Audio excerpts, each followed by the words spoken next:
তাহলে এই যে সচিমা আজকের একটা নয় দুটো নয় 10টা সন্তান হারালো কেন? অপরাধটা তার কি? অপরাধটা করেছিল বাবা ত্রেতা যুগে রামচন্দ্রের অবতার।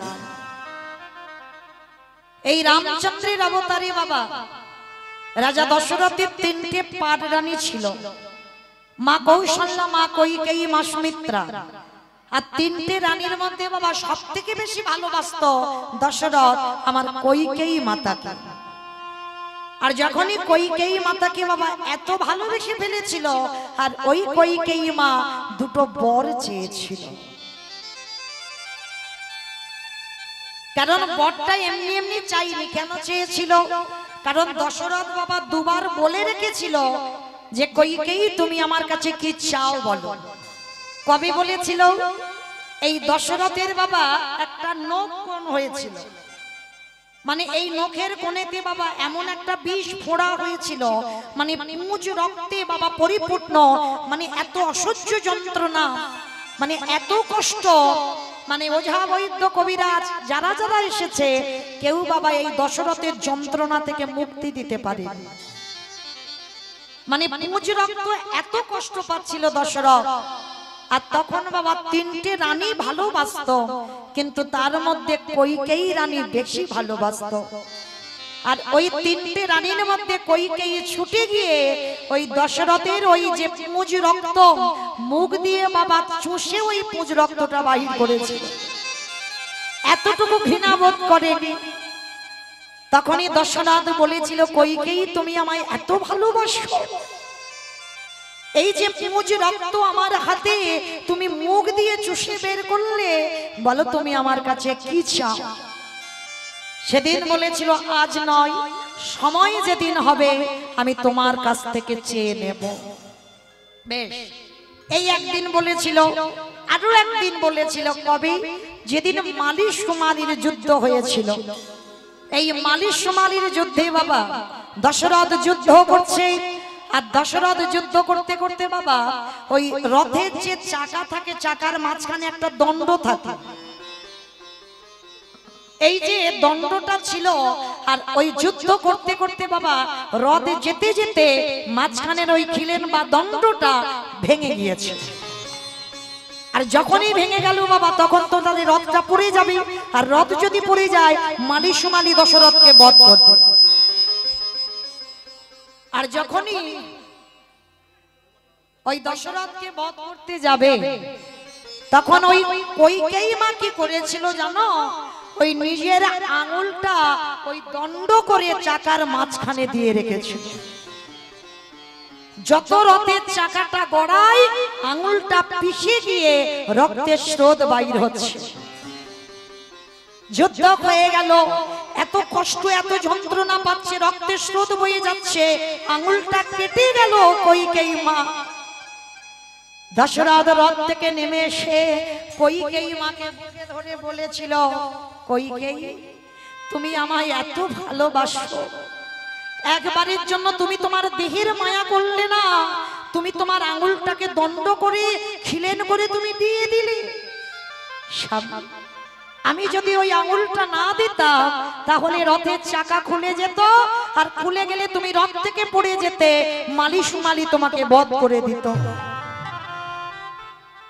তখনই আমার কৈকেয়ী মাকে ধরে বলেছিল কৈকেয়ী তুমি যখন আমায় এত ভালোবাসো বলো তুমি আমার কাছে কি চাও? তখনও বলেছিল স্বামী সময় হলে আমি তোমার কাছ থেকে বর চেয়ে নেব। এই দুবার বলে রেখেছিল। আর এই দুবারের চাওয়াটা একদিনেই চেয়ে নিয়েছিল, যেদিন দশরথ ঘোষণা করেছিল রামচন্দ্র জ্যেষ্ঠ পুত্র রাজা হবে। তখনই কৈকেয়ীর বাপের বাড়ি থেকে একটা দাসী ছিল যার নাম মন্থরা। মন্থরা এসে বলেছিল কৈকেয়ী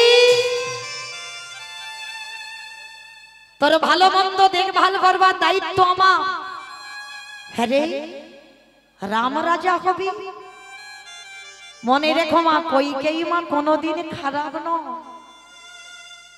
যারা বলে কৈকেয়ী মা নাকি রামচন্দ্রের সৎ মা, সত্যি তো সৎ মা, এ জগতে আমরা মনে করি বাবা সৎ মা মানে খারাপ মা, তাই তো? কিন্তু কথাটা কি বলছে একবার অনুভব করে দেখেছো? সৎ মা মানে ভালো মা, যার হৃদয়টা হবে সৎ, সেই তো জগতে সৎ মা হয়। মনে রেখো, যাদের ঘরে বড় মা বা ছোট মা দুটোই মা আছে, ভালো যদি বাঁচতে হয়, সৎ থেকে সৎ মা যদি কেউ খাও, সন্তানকে বেশি ভালোবাসো, এই কইকেই মার মতো সৎ মা হও। কারণ নিজের ছেলের বাবা কম দামি জামা কাপড় পরাও, অন্যের ছেলেকে একটু দামি জামা কাপড় দাও। নিজের ছেলের বেলা একটা ছোট বাটিতে খাবার দাও, কিন্তু অন্যের ছেলের বেলা তোমাকে একটা বড় বাটিতে খাবার দিতে হবে। এক বছর পূজায় যদি নিজের ছেলেকে দিতে না পারো, কিন্তু তোমার সৎ ছেলের জন্য তোমার ব্যবস্থাটা করতে হবে, তবেই তুমি সৎ মা হওয়ার যোগ্যতা অর্জন করবে। নিজের ছেলের থেকে যে অন্যের ছেলেকে বেশি ভালোবাসে, সেই হবে জগতে একমাত্র সৎ মা। যেটা রামায়ণে কইকেয়ী মা করে দেখিয়েছিল, যে নিজের ছেলের থেকে আমার রামকে ভালোবেসেছিল বেশি। আজকে লক্ষ্য করেন বাবা, সেই যখনই মন্থরা কুমন্ত্রণাটা দিল, এই রাম রাজা হবে, রাজমাতা হবে কৌশল্যা, তুই তো বিমাতা, তুই তো রাজমাতা হবি না, যা। তোর মনে পড়ে তোর স্বামী তো দুটো বর দেবে বলেছিল, আজই রাত্রিবেলা তুই তোর স্বামীর কাছ থেকে বর চেয়ে নে। ছুটে চলল রাতের অন্ধকারে স্বামীর কাছে, স্বামীর চরণে প্রণাম করে কইকেয়ীকে দেখেছে রাতের অন্ধকারে। দশরথ বলেছিল, কি গো কইকেয়ী, এই রাতের অন্ধকারে তুমি গোসা ঘরে কেন? আগেকার দিনে রাজরাজাদের বাবা একটা করে গোসা ঘর থাকতো, মানে বোঝো গোসা ঘর মানে যদি স্ত্রীর অভিমান হয়, সরাসরি স্বামীকে বলবে না বাবা, সেই ঘরে গিয়ে বসে থাকবে। আর সেই ঘরে গিয়ে বসে থাকলে তখন রাজরাজরা বুঝতে পারতো যে আমার স্ত্রীর নিশ্চয়ই কোনো অভিমান হয়েছে বা রাগ হয়েছে, আমাকে যেতে হবে ওই রাগটা ভাঙবার জন্য। তা রাজরাজাদের গোসা ঘর থাকতো, কইকেয়ী মা গোসা ঘরে বসেছে। দশরথ গিয়ে প্রশ্ন করেছিল, কইকেয়ী সে কি গো, রাম রাজা হবে অযোধ্যায়, সবার কত আনন্দ, রাম রাজা হবে অযোধ্যার প্রত্যেকটা বাসীদের হৃদয়ে আনন্দ, আর তুমি আমার ঘরণী হয়ে তুমি আজকের গোসা ঘরে বসেছো কেন? স্বামী, তুমি আমায় বলেছিলে না দুটো বর দেবে, দাও, আজই আমি তোমার কাছে সেই দুটো বর চাই। সে কি, রাম রাজা হবে এতদিন হয়ে গেল, তুমি চাইতে পারলে না, আজই দিতে হবে। হ্যাঁ, আজই এক্ষুনি আমাকে বর দিতে হবে। বলো কইকেয়ী, তুমি আমার কাছে কি চাও? তুই সত্য করো, আমি তোমার কাছে যা চাইবো তুমি আমায় তাই দেবে। ত্রিসত্য করেছিল দশরথ। প্রথমেই বলেছিল, দিতে যদি হয় আমায় একটা বর দাও, যেন প্রথম বরে আমার ভরতে যেন রাজা হয়। যেই না কথাটা বলা, সঙ্গে সঙ্গে দশরথ শুনে বলেছিল, কইকেয়ী ও কইকেয়ী, তা তোমার ছেলে রাজা হবে, রাম কি আলাদা আর ভরত কি আলাদা? তা কিসের জন্য তুমি আজকে এমন করে বলছো যে তোমার ছেলে ভরত রাজা হবে? ঠিক আছে, তুমি যখন মেনে নিতে পারছো না যে রাম রাজা হবে না, হবে না, তোমার ভরতই রাজা হবে। শোনো, এটা তো প্রথম বর, আর দ্বিতীয় বর তোমাকে দিতে হবে। বলো রানী, কি দ্বিতীয় বর? আর এই দ্বিতীয় বর যদি দিতে হয়, এই দ্বিতীয় বরে দাও তোমার জ্যেষ্ঠ পুত্র রামচন্দ্র যেন 14 বৎসরের জন্য বনবাসী হয়। কইকেয়ী বলো,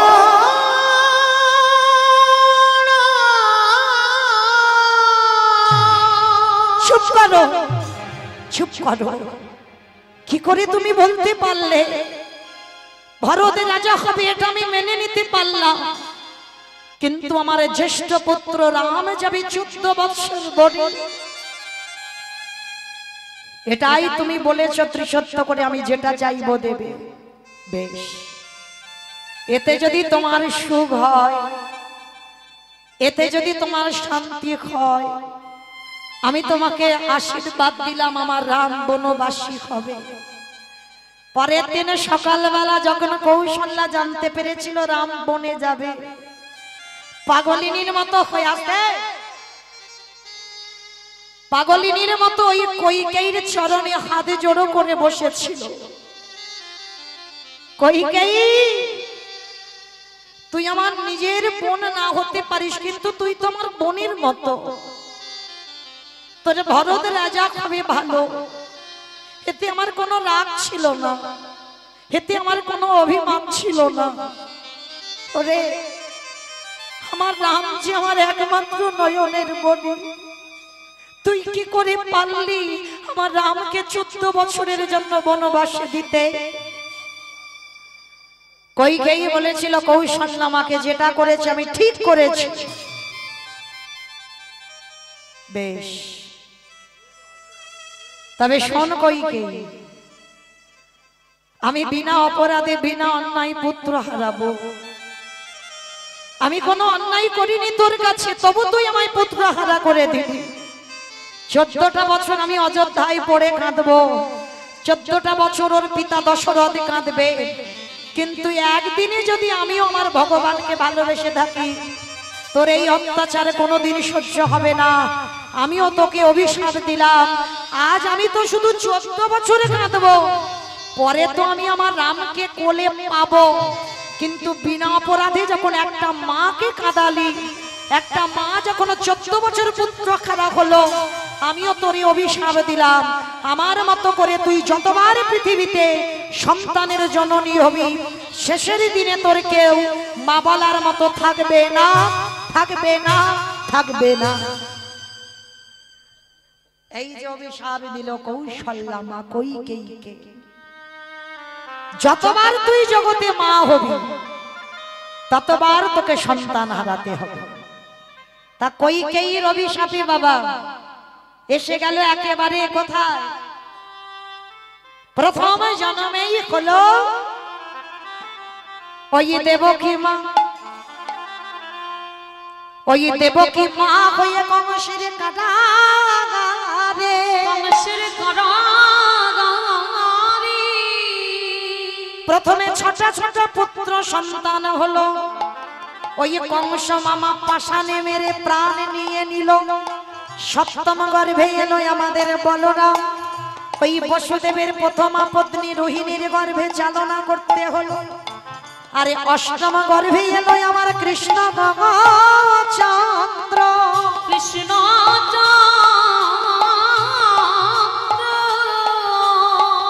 ওই ভাদ্র কৃষ্ণাষ্টমী তিথিতে বাবা বসুদেবে মাথায় করে নিয়ে নন্দারয়ে রেখে এলো। দেখেন প্রথম জন্মেই 8টা চলে গেল, কি মা গেল না হিসাব করি? 6টা মেরে দিল কংস। সপ্তম গর্ভ বলল নাশ হয়েছে, কিন্তু নাশ নয়, ওটা রোহিণীর গর্ভে চালনা করা হলো ভগবান কৃপা করে। আর অষ্টম গর্ভে কৃষ্ণ এলো, তাকেও বসুদেব নিয়ে নন্দালয়ে রেখে এলো। তাহলে কারাগারে দেবকী মার কাছে মা বলার মতো কেউ থাকলো না। আরে ওই দেবকীর দ্বিতীয় জন্ম হলো কোথায়? ওই দ্বিতীয় জন্ম হলো পুরী ধামে, জগন্নাথ ধামে। জগন্নাথ ধামে, জগন্নাথ ধাম পুরী ধামে জন্ম নিয়েছিল কে? ওই দেবকী মা দ্বিতীয়বারে জন্মালো, যার নাম হলো ইন্দ্রদম্ন রাজার ঘরণী, যার নাম হলো গুন্ডিচা মা। এই গুন্ডিচা মা সন্তান সন্ততি ছিল না বাবা, আমার জগন্নাথের কাছে প্রার্থনা করেছিল, হে জগন্নাথ কৃপা করে তুমি আমার পুত্র দাও, পুত্র দাও, পুত্র দাও। এইভাবে বাবা 18 বার বলেছিল, 18 বার, একবার দুবার বলেনি। তা জগন্নাথ আমার কৃপা করে গুন্ডিচার কোলে 18টা সন্তান দিয়েছিল। একটা নয়, দুটো নয়, 18টা ছেলে দিল। আর এই যে 18টা ছেলে দিল, একটাও ছেলে মা কৃষ্ণ ভক্ত হলো না। কোনোটা জুয়া খেলে, কোনোটা তাস খেলে, কোনোটা নেশাগ্রস্ত, কোনোটা মাতাল, কোনোটা বাবা পরসঙ্গ, কোন নারী সঙ্গ, মানে একটাও ছেলে ইন্দ্রদম্নর ভালো ছিল না। তা ইন্দ্রদম্ন আর গুন্ডিচা কেঁদেছিল আমার জগন্নাথের কাছে, হে জগন্নাথ কৃপা করে সন্তান চাইলাম, সন্তান যখন দিলে তো এমন সন্তান দিলে যে সকাল হলে কান পাতা দায় হয়ে যাবে। তাহলে তুমি যদি জগতের নাথ হও, তাহলে তুমি একবার বলে দাও আমার এই 18টা ছেলে উদ্ধার পাবে কি করে? 18টা ছেলের মুক্তির পথ বলে দাও। তা এই মানবটা করে রেখেছিল যে 18টা ছেলে উদ্ধার পাবে কি করে। তাই ইন্দ্রদম্ন রাজা বেশ কিছুদিন চলার পর এখন তো বাবা পুরী ধামে গিয়ে দেখতে পাচ্ছেন, জগন্নাথ ধাম পুরী ধামে সরাসরি চলে যেতে পারছি। জগন্নাথ ধামে এখন বাবা 3টে রথ দেখা যায়, কিন্তু মনে রেখো এখন 3টে রথ, কিন্তু তখনকার দিনে জগন্নাথের 6খানা রথ ছিল। কেন? মাঝখানে বাবা ছোট্ট একটা নদী ছিল, নদীর ওদিকে ছিল বাবা 3টে রথ, আর নদীর এদিকে এসে 3টে রথ, নৌকাতে করে জগন্নাথ পারাপার হতো। তো ইন্দ্রদম্ন রাজা মনে মনে করলো ভক্তরা যারা যাবে জগন্নাথ দেখতে তাদের নদী পার হতে হবে, কিন্তু না, এই নদী যাতে পার না হয় তার জন্য আমি রাজা ইন্দ্রদম্ন আমি সিদ্ধান্ত নেব আমি এই নদীতে একটা সেতু নির্মাণ করব। তা সেতু নির্মাণ করবে তো বাবা যতবার সেতু নির্মাণ হয় ততবার ওই একটা একটা করে বিম তৈরি হয়, একটা একটা করে থাম্বা তৈরি হয়, যতবার তৈরি হয় ততবার বাবা ভেঙে গুড়িয়ে যায়। কিছুতে বাবা একটা করে বিম আর তৈরি হচ্ছে না। জগন্নাথের কাছে ছুটে গেল ইন্দ্রদম্ন রাজা, প্রভু তুমি কি চাও না যে ভক্তরা সরাসরি তোমার কাছে আসুক? কিসের জন্য? ওই নৌকা পার হয়ে আসবে। আমি তো খারাপের জন্য চাইছি না, আমি ভালোর জন্য করছি, যেন একটা সেতু হয়, ভক্তরা যেন ওই সেতু পার হয়ে আসে। দৈবমানি করলো জগন্নাথ। শোনো ইন্দ্রদম্ন, সেতু তখনই তৈরি হবে যেদিন তুমি ওই প্রত্যেকটা বিমের মাথায় যদি তুমি নরবলি দিতে পারো, মানে মানুষের মস্তক ছেদন করে তার মাথাটা ওই একটা করে থাম্বাতে দিতে হবে। আজও আছে বাবা অনেক অনেক জায়গায় নিয়মটা, যতবার ব্রিজ তৈরি করতে যায় ব্রিজ ভেঙে যায়, নরবলি দিতে হবে, আর নরবলি দিলে তবেই বাবা সেটা থেকে যায়। তো ইন্দ্রদম্ন রাজারও আদেশ দিল যে কটা তুমি বিম তৈরি করবে তার মাথাতে নরবলি দিতে হবে, তবেই থাকবে। ইন্দ্রদম্ন রাজা চমকে উঠেছিল, হে জগন্নাথ আমি কোথা থেকে পাবো নরবলি দেব? আমি কার মার বুক থেকে সন্তান কেড়ে আনবো? আর কোন মা বা দেবে এমন পুত্র? কার কাছে যাব আমি? চিন্তায় পড়ে গেল ইন্দ্রদম্ন। আর যখনই চিন্তা করছে, চিন্তা করতে করতে মনে মনে ভাবলো তাই তো আমার নিজেরই তো 18টা ছেলে আছে। কত বড় ত্যাগ বাবা, এই জায়গাটা একটু আস্বাদন করে। লোকের বুক খালি করতে যাব কেন? আমার নিজেরই তো 18টা ছেলে আছে, আমার ওই 18টা ছেলেকে বলি দিয়ে আমি 18টা বিম তৈরি করব। একটা একটা করে রাতের অন্ধকারে ইন্দ্রদম্ন রাজা নিজ পুত্র বলি দেয়, আর তাদের মাথাগুলো একটা একটা বিমের উপরে রাখে। এইভাবে বাবা 17টা ছেলের মস্তক ছেদন হয়ে গেল, একটা সন্তান বাকি আছে। যখনই ছোট ছেলেটাকে নিতে গেল, গুন্ডিচা মা ছোট ছেলেটাকে বুকে জড়িয়ে ধরেছি, স্বামী তোমার কাছে কোনোদিন কিছু বলিনি, আমার একটা একটা করে, আমি জানি আমার ছেলেগুলো ভালো নয়, আমি জানি আমার প্রত্যেকটা ছেলে অসৎ, কিন্তু আমি কোনোদিন তোমার ধর্মের কাজে বাধা দিইনি। কারণ বাবা যারা সহধর্মিনী হয় তারা জীবনে স্বামীর ধর্মের কাজে বাধা দেবে না। তো গুন্ডিচা মা বলছে কোনোদিন আমি তোমাকে প্রশ্ন করিনি, কোনোদিন আমি জানতে চাইনি যে আমার এতগুলো ছেলে তুমি বলি দিলে কেন, কিন্তু স্বামী আমার এতগুলো সন্তানের মধ্যে একটা সন্তান রেখে দাও যে আমায় শেষের দিনে মা বলে ডাকবার মতো। সেদিন গুন্ডিচার কথা শুনে ইন্দ্রদম্ন বলেছিল, শোনো গুন্ডিচা, এতদিনে তুমি আমার কাছে প্রশ্ন করনি, কই খেতে চাওনি, তবে আজ যখন তুমি আমার ধর্মের কাজে হাত দিয়েছো, আজকে থেকে আমি তোমার সঙ্গ ত্যাগ করলাম, আজকে থেকে তোমার সঙ্গ আমি করব না, আজকে থেকে তুমি আমি একেবারে আলাদা। এসো, দাও তোমার ওই কোলের ছেলেটা। ওই বুক থেকে কেড়ে নিয়ে ছোট ছেলেটাকে বলি দিয়ে 18টা থাম্বা তৈরি হলো। আর ওই 18টা ছেলের মাথার রক্ত পড়লো, আর ওই রক্তেতে হলো বাবা 18 নালা। জগন্নাথ দেখবার আগে একটা কথা বলে যাই বাবা, 18 নালা দর্শন করতে হয়।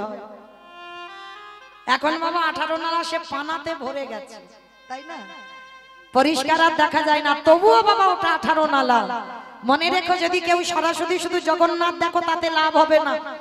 জগন্নাথ দেখবার আগে দুটো জিনিস আগে দেখতে হবে, একটা হলো 18 নালা, আর একটা হলো জগন্নাথের সামনে আছে গরুড়ধ্বস্তম্ভ। এই দুটো জিনিসকে যদি আগে দেখে প্রণাম না করো, তোমার জগন্নাথ দেখায় কোনো লাভ হয় না। তা এইবার 18 নালা হলো, কিন্তু বাবা এই জায়গাটায় প্রত্যেকের মনে একটা প্রশ্ন জাগছে না, ইন্দ্রদম্ন যদি জগন্নাথের চরণের দাস হয়, তাহলে জগন্নাথ এটা কি করে করতে পারলো? তার বুক থেকে 18টা ছেলেকে কেড়ে নিল। কারণ বাবা ভক্ত যেটা চাই ভগবান তো সেটাই করে। ইন্দ্রদম্ন গুন্ডিচা তো কেঁদে বলেছিল, আমার 18টা ছেলে কি করে উদ্ধার পাবে বলে দাও। জগন্নাথ তো কৃপা করে ওদের উদ্ধার বা মুক্তির পথের জন্য এই সিদ্ধান্ত নেওয়া। এ জগতে যা যা কিছু ঘটনা ঘটে বাবা সবই তার চিত্রপটে। তাহলে 18টা ছেলেকে বলি দিল কেন? ওই যে 18টা ছেলের মাথা আছে ওই ব্রিজের উপরে, আর আপনাদের মতো সাধুগুরু বৈষ্ণব যখন ওই ব্রিজের উপর দিয়ে হেঁটে যায়, আর তাদের পদধূলাগুলো পড়বে 18টা ছেলের মাথায়, আর বৈষ্ণবদের পদধূলা যদি পড়ে, ভক্তদের পদধূলা যদি পড়ে, ওই 18টা ছেলে আপনি থেকে উদ্ধার পেয়ে যাবে। তাই গৌর হরি বল। এইভাবে 18টা ছেলের মুক্তির পথ ফিরে পেয়েছিল। আপনাদের পদধূলাতে ওরা উদ্ধার পেয়ে যাবে। তো আজকের এই দেখুন লক্ষ্য করে, গুন্ডিচা মায়ের একটা নয়, দুটো নয়, তিনটে নয়, 18টা সন্তান চলে গেল। তাহলে প্রথম জন্মে হলো দেবকী, কটা গেল? 8টা। দ্বিতীয় জন্মে হলো গুন্ডিচা, চলে গেল 18টা। তাহলে 18টার 8টা কত হলো?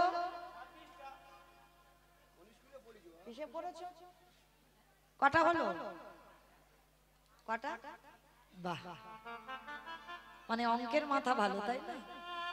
তাহলে 8টা 18টা হয়ে গেল। তাহলে এই যে 8টা 18টা হয়ে গেল, কিন্তু এখনো বাকি আছে বাবা। প্রতি জন্মে জন্মে ওই দেবকী মাকে কাঁদতে হলো।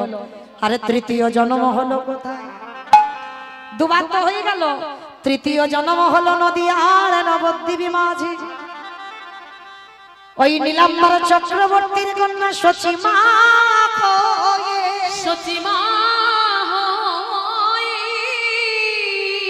ওই একটা নয়, দুটো নয়, তিনটে নয়, চারটে নয়, 10-10টা ছেলে হলো, মেয়ে হলো। কেউ শেষের দিনে সচিমাকে মা বলার মতো রহিল না। কি বাবা আছে? একটাও ছেলে শেষের দিনে সচিমাকে মা বলবার মতো। সচিমা 3 নম্বরে এলো। প্রথমে দেবকী, দ্বিতীয়বারে গুন্ডিচা, তৃতীয়বারে সচিমা। আর সচিমায়ের একটা নয়, দুটো নয়, প্রথমেই 8টা মেয়ে হলো। তাহলে মরলো কি করে 8টা মেয়ে? অদ্বৈত আচার্য গোসাই 12 বছর তুলসী ভাসিয়ে আমার কৃষ্ণকে গৌর করে এনেছিল। কিন্তু যখন তুলসী পত্র ভাসালো, সচিমা যখন সেবা করলো, তখনই ওই অদ্বৈত আচার্য বুঝেছিল প্রভুর আসবার সময় হয়েছে। 12 বছর তুলসী ভাসালাম, তুলসী কোথাও গেল না, কিন্তু সচিমার গর্ভে বিলীন হলো কেন? তার মানে নিশ্চয় ওই মেয়েটারই গর্ভে আসবে। কিন্তু আমার ভগবান একবারও বলে দেয়নি আমি কত নম্বর গর্ভে যাচ্ছি। কি বাবা ভগবান এইটা তো বলে দেয় না যে আমি কত নম্বর গর্ভে যাব, প্রথমেও আসতে পারি, মাঝখানেও আসতে পারি, শেষ গর্ভেও আসতে পারি, কিন্তু ভগবান এটা বলেনি। তো অদ্বৈত আচার্য মনে মনে ভাবছে, প্রভু তুমি না বললে কি হবে, আমি যাচাই করে নেব কত নম্বর গর্ভে তুমি আসবে। কি করে যাচাই করব? সচিমার কোলে যে কটা সন্তান আসে প্রত্যেকটা সন্তান হয়, অদ্বৈত আচার্য খবর পেয়ে ষষ্ঠাঙ্গে এসে দণ্ডবত প্রণাম করে। অদ্বৈত আচার্য গোসাই যেমন তেমন ব্যক্তি নন, যার নাম হচ্ছে মৃত্যুঞ্জয়। আমার মৃত্যুঞ্জয় কোন ঠাকুরকে বলে? শিব।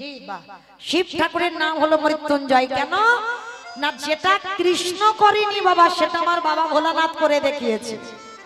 আমার ভগবান তো 125 বছর বয়সে জরাবাধের তীরে দেহত্যাগ করেছিল, কিন্তু বাবা ভোলানাথ সত্য ত্রেতা দাপর এই 3 যুগে একই শিব হয়েছিল, মানে মৃত্যুকে জয় করলো বলে ওনার নাম হলো মৃত্যুঞ্জয়। তো আজকে সেই পরম বৈষ্ণব বাবা ভোলানাথ বাবা যদি একদিনের একটা শিশুকে প্রণাম করে, গ্রহণ করতে পারবে, ধরতে পারবে? ওই একজন বৈষ্ণবের প্রণাম গ্রহণ করবার ক্ষমতা সচিমায়ের 8টা মেয়ের হয়নি। একটা একটা করে প্রণাম করে সচিমার কোলে একটা একটা করে সন্তান মারা যায়। নবম গর্ভে বিশ্বরূপ এলো, তাকেও প্রণাম করলো, 16 বৎসর মাত্র ছিল, ওকেও চলে যেতেই হলো। আর ছোট ছেলেটা যেই না এসেছিল, আমার সচিমা ছোট ছেলে নিমাইটাকে আঁকলে ধরে রেখেছে। কেন? জেনে গেছে যে অদ্বৈত যদি প্রণাম করে আমার ছোট ছেলেও থাকবে না। তো সচিমা কি করেছে, সব সময় আড়াল করে রাখতো নিমাইকে। কিন্তু মা, আপনারা তো মা, কতদিন ছেলেকে আঁকলে রাখবেন? 1 বছর, 2 বছর, 3 বছর, 4 বছর, 5 বছর, এরপরে তো ছেলেকে খেলতে দিতে হবে। তো সচিমা সব সময় নিমাইকে কোলে করে নিয়ে ঘুমিয়ে থাকতো, আর যদি বা ঘুমাতো নিমাইয়ের কোমরে মার আঁচলটা বেঁধে রেখে দিত। কে গো মায়েরা, তোমরা মাঝে মাঝে করো না ছোট ছোট ছেলেদের? এত দুষ্টুমি করি বাবা, দেখবেন গ্রিলের উপরে বাবা দড়ি দিয়ে বেঁধে রেখেছে। আবার ঘুমানোর সময় ছেলে যাতে অন্য জায়গায় চলে না যায়, মার কোমরের আঁচল নিয়ে ছেলের ঘুমসিতে বেঁধে রাখে না? এক একটা ছেলে এত দুষ্টু আছে। তো নিমাই তো বাবা ছোটবেলা থেকে এত দুষ্টুমি করে, সচিমা আঁচলটা বেঁধে রেখে ঘুমায়। কিন্তু ভগবানে মনে মনে বলল, মা গো,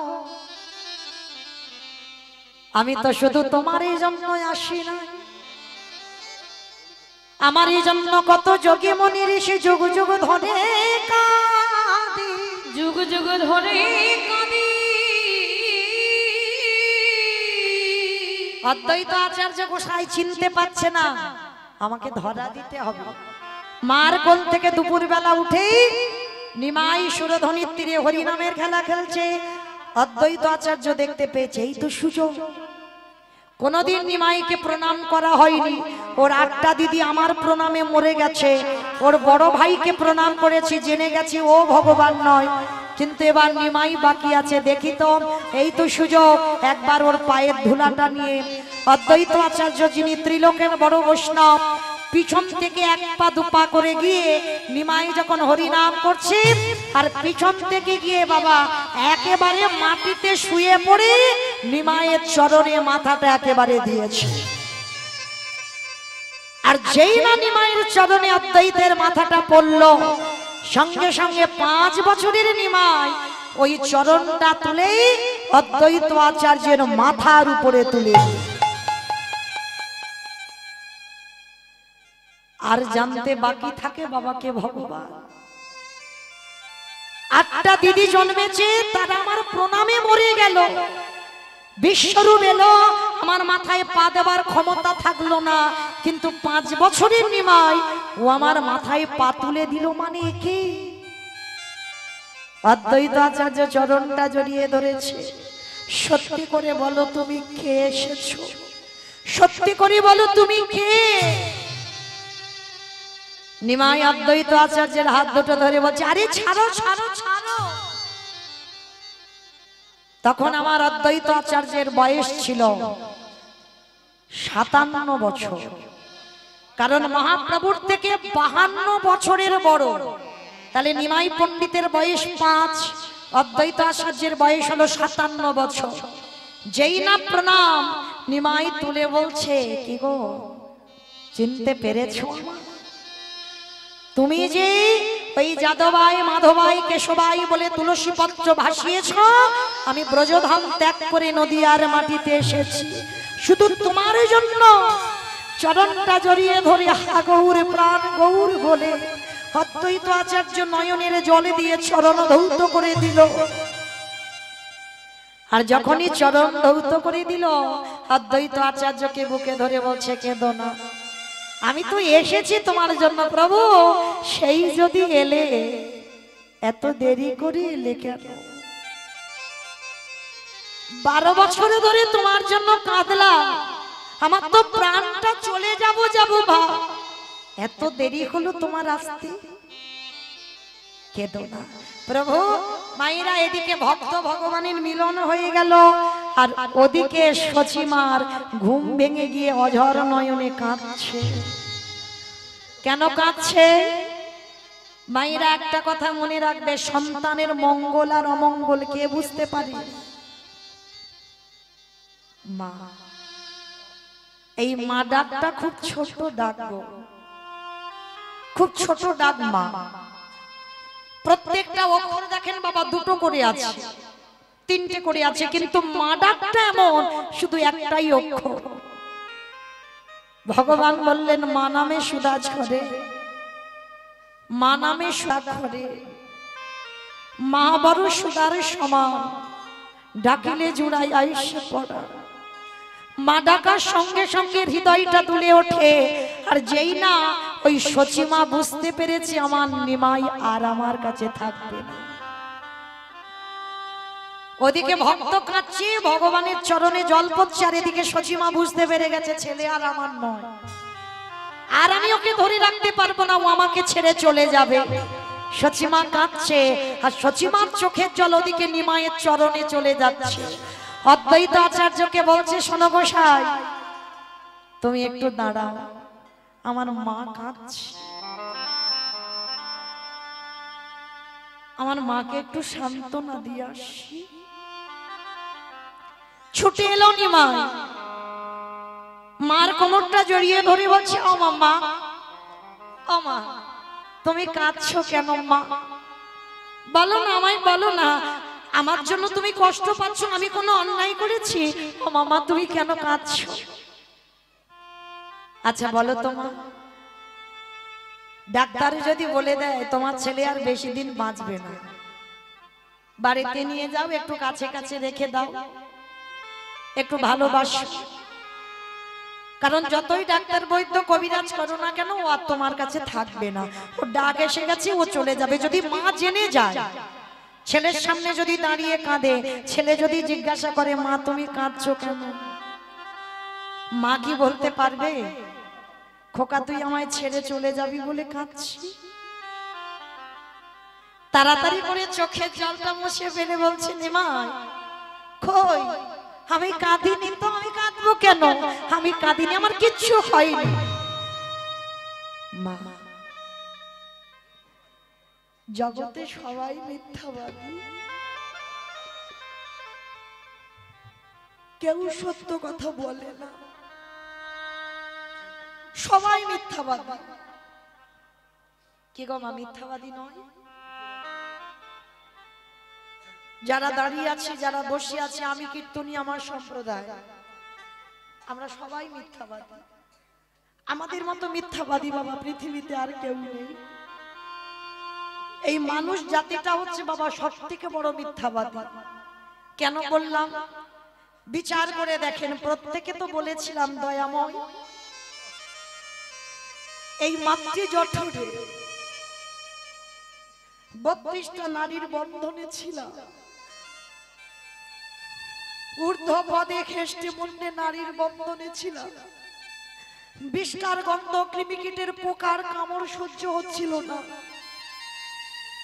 প্রত্যেকে আমরা অনেক কষ্ট করে মাতৃ জঠরে ছিলাম, প্রত্যেকে বলেছিলাম দয়াময় এই কষ্ট, এই জ্বালা যন্ত্রণা সহ্য হয় না, তুমি একবার ধরাই নিয়ে চলো আমার, আমি কথা দিলাম পৃথিবীতে গিয়ে আমি হব কৃষ্ণ দাস। এখানে বাবা যারা ভক্তি পথে আছে বা যারা নাস্তিক সবাই কিন্তু ভগবান দেখেছি, আমরা সবাই দেখেছি, কারোর মনে নেই। কবে জানো? মাতৃগর্ভে যখন অনেক কষ্ট পাচ্ছিলাম, যন্ত্রণা পাচ্ছিলাম, ভগবান আমার এই গর্ভে এসেছিল। এই গর্ভে এসে ভক্তের কষ্ট দেখে সহ্য করতে পারি। আপনারা প্রশ্ন করবেন, মৌমিতা ওই মাতৃ জঠরে ওইটুকু একটা জায়গা, যে জায়গাতে বাবা একটা বাচ্চা কত কষ্ট করে থাকে, তাহলে ওই জায়গাতে আমার ভগবান এসে বসেন কোথায়? ভগবান যে আমাদের সঙ্গে কথা বলে মাতৃগর্ভে, ভগবান এসে বসেন কোথায়? এই যে আমাদের পা দুটো উপরে আর মাথাটা নিচের দিকে থাকে, ভগবান আমাদের ওই চরণের তলায় এসে বসে। প্রমাণ পেয়ে যাবেন, দেখবেন কোন শিশু যখন জন্মাবে না, সে কালো হোক আর ফর্সা হোক, দেখবেন চরণ দুটো লাল টুকটুকে হয়ে থাকে। কেন জানো? ওই জায়গাটা তো আমার পরশমণি পরশ করেছি। ওই জন্য আমরা মানুষ জাতি না, দেহের এতগুলো জায়গা ছিল, মাথা ছিল, বক্ষ ছিল, হাত ছিল, বক্ষ ছিল, উদর ছিল, জাদু ছিল, হাঁটু ছিল, এত জায়গা ছিল। কিন্তু বাবা প্রণাম করতে গেলে সবার আগে পায়ে হাত দিতে হবে। কেন? প্রত্যেকটা মানুষের এই দেহ যদি অপবিত্র হয়ে যায়, দেহটা যদি নোংরা হয়ে যায়, কিন্তু বাবা তার চরণ দুটো জীবনে অপবিত্র হয় না। এই চরণ দুটো সর্বদা পবিত্র হয়ে থাকে। কেন? ওই যে মাতৃ জঠরে আমার ভগবান ওই চরণে এসেই বসেছিল। পরশমণির পরশে যদি লোহা সোনা হয়, তাহলে একবারে যদি কোনো ভক্ত গোবিন্দ পরশ পেয়ে যায়, তার হৃদয়টা সোনায় পরিণত হয়। তাই গৌর প্রমাণ হরি বল, হরি বল, হরি বল। তাই আমরা প্রত্যেকে বলেছিলাম আমরা হব কৃষ্ণ দাস, কিন্তু হলাম কি? সবার প্রথমে মার কোলে বসে মাকে চিনলাম। মা বলে দিল ওইটা আমার বাবা, মা বলে দিল ওইটা আমার দাদা, ওইটা আমার দিদি, ওইটা আমার মাসি। এই একটা একটা করে পরিচয় হলো। আর যত আপনজন কাছে আসে, ধীরে ধীরে আমরা মায়ার দাস হয়ে যাই, ভুলে যাই ফেলে আসা দিনের কথা, যে আমরা কৃষ্ণ দাস, আমরা ভজন করব বলে এলাম। কিন্তু বাবা ওই কৃষ্ণ ভজিবার তরে সংসারে আয়ন, মিছে মায়ায় বদ্ধ হয়ে বৃক্ষ সম হইল। আর দেখবেন মা, যার জন্য ভগবান বলছে না, এই কলিযুগে লক্ষ্য করে দেখবেন, যে করে আমার আশ তারই করি সর্বনাশ। সর্বনাশ নয়। কেউ যদি বলে বাবা কীর্তনিয়ার আমরা বলি ভগবান যে করে আমার আশ তারে করি সর্বনাশ, না। ভগবান ভক্তকে এত ভালোবাসে, যার জন্য প্রহ্লাদের জন্য ওই ইট বালি রড সিমেন্টের ভিতরে বসেছিল। ভগবান কতটা দীনতার প্রতিমূর্তি। ভগবান জীবনে ভক্তের সর্বনাশ চায় না, এইটা আমাদের বোঝার ভুল। ভগবান বলছে যে করে আমার আশ তারে করি সব নাশ। সব নাশ মানে কি? প্রথমে যদি বাবা দেখবেন তুমি একটা গোপাল সেবা করছো না, দেখবে তুমি মেয়েকে বিয়ে দিয়েছো, মেয়ের বাড়ির অনুষ্ঠান হবে, সেই মেয়ের বাড়ি দেখবে 3 দিন আগে থেকে বলবে মামা তুমি এসো না, আমার বাড়ির অনেক কাজ আছে। আর যেদিন থেকে তুমি ভক্তি পথে যাবে, মেয়ে বলবে মামা তোমার 3 দিন আগে আসতে হবে না, কারণ তোমার জন্য আলাদা হাঁড়ি চাই, আলাদা গ্যাস চাই, আলাদা ঘর চাই, তুমি সেই দিনের দিনে এলে হবে। কেন? কারণ মা তো কৃষ্ণ ভজনের পথটা ধরেছে। তাহলে জগতে শিখে নাও, প্রথমেই তুমি যদি ভক্তি পথে নামো, তোমার আপন জনকে ভগবান সব নাশ করে দেবে। যাদের যাদের সঙ্গে তোমার রক্তের সম্পর্ক আছে, ভগবান নাশ করবে। তারপরে যদি তুমি ওই গোপালের চরণ আঁকলে ধরে থাকো, আমার গোবিন্দ চরণ আঁকলে ধরে থাকো, তারপরে বললেন ভগবান সেই ভক্তকে আমি আমার চরণের দাস করে দিই। নিতাই গৌর প্রেমানন্দে হরি বল, হরি বল। আর কৃষ্ণ ভক্ত যারা হয়েছে সারা জীবন তাদের কাঁদতে হবে। তাদের চোখের জল জীবনে ফুরাবে না। আর কৃষ্ণ ভক্ত তুমি বুঝতে পেরে যাবে কিরকম, যে কাজে হাত দেবে বাবা জীবনে সফল হবে না। সারা জীবন তোমার শুধু জীবনে দুঃখ কষ্ট ব্যথা বেদনা। কৃষ্ণ ভক্ত জীবনে বাবা পাথর সেটিং করা ঘর করবে না। কৃষ্ণ ভক্ত যদি পাথর সেটিং করা ঘরও থাকে, ভগবান চাইবে ও যদি আমার দাস হয় ওর মাথা থেকে ছাদ আমি কেড়ে নেব। তাহলে বুঝতে পেরে যাবে তুমি কৃষ্ণ ভক্ত হয়েছো। ভগবান চেষ্টা করবে ও সব নাশ করে, ওর কাঙাল করে, ওর পথের ভিখারি করে দেব। ও যেন শেষের দিনে দাঁড়ে দাঁড়ে মাধুকরি করে খায়, দাঁড়ে দাঁড়ে ভিক্ষা করে খায়। যেটা হয়েছিল কান্দির জমিদার লালা বাবু, একটা কথাই চৈতন্য হয়ে গেল, বাবুজি বেলা যে যায় বাসনায় আগুন দেবে না। বাসনা মানে গলার বাসনা, আর সেটাই লালার বিবেক বলে উঠলো ওটা বাসনা নয়, বাসনা নয়, কামনা বাসনায় আগুনে দিয়ে লালা চলে যা তুই মধুর বৃন্দাবন। নরোত্তম দাস জমিদারি ত্যাগ করে দিয়ে চলে গেল কৃষ্ণ পাবার লালসায় বৃন্দাবন। এরাই পেয়ে গেল ভগবানের চরণ। কেন দেখেন বাবা, বড় বড় ভক্ত যারা হয়েছে, ভগবানের চরণ যারা পেয়েছে, তাদের সর্বস্ব ত্যাগ করে পথের ভিখারি হতে হয়েছে। গীতা ভাগবত বলছে আগে তোমাকে মায়া মোহ ত্যাগ করতে হবে। আর যেদিন তুমি মায়া মোহ ত্যাগ করে যেদিন আমার চরণ শরণাপন্ন হবে, সেদিন আমি তোমার হয়ে যাব। তাই আজকে লক্ষ্য করে দেখেন, এই যে শচী ঠাকুরানী মা কাঁদছে, নিমাই আমাকে বলছিস মিথ্যাবাদী? হ্যাঁ তুমি মিথ্যাবাদী। জগতে সবাই মিথ্যা কথা বলে, বলে আমার ভজন করবে, আমার ভজন করবে, আর জগতে সে সব ভুলে যায়। সবাই মিথ্যা কথা বলে। তুমি তো আমার মা, তুমি কেন মিথ্যা বলছো মা? বলো না আমি কেন কাঁদছি। এই জায়গাটা একটু ভাবে।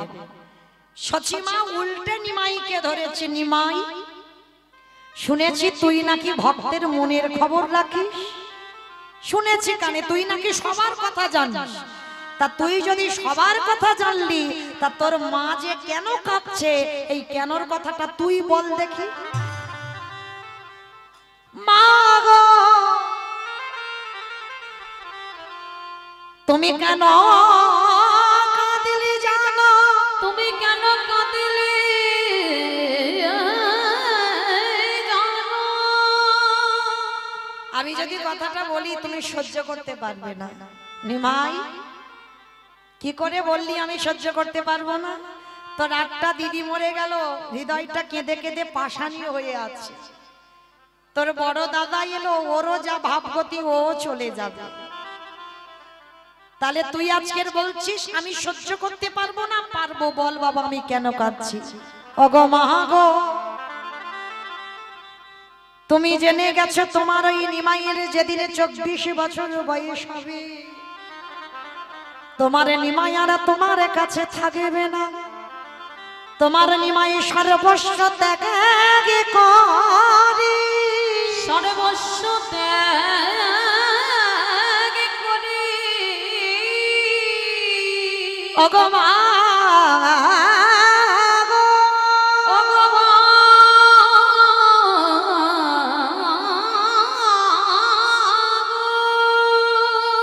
তোমার নিমাই সর্বস্ব ত্যাগ করে সে যে নদী আছে রেগে চলে যাবে। তাই গৌরে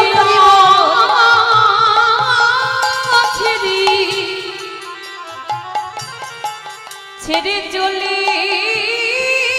যাবে, সে যে সর্বস্ব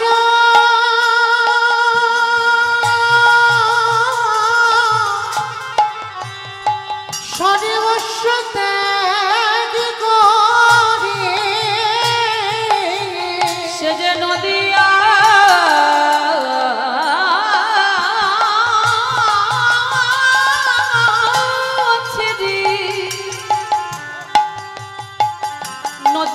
ছেড়ে চলি যাবি, কিন্তু মা গো, ওগো মা গো, তোমার চরণ ছুঁয়ে আমি কথা দিলাম, আমি কথা দিলাম, তুমি যতদিন নাই আমারে চলে যেতে বলবে, চলে যেতে বলবি, আমি তোমার চরণ ছেড়ে কোথায় যাব না। আমি এই কথা নিতাই গৌর হরি বল, হরি বল।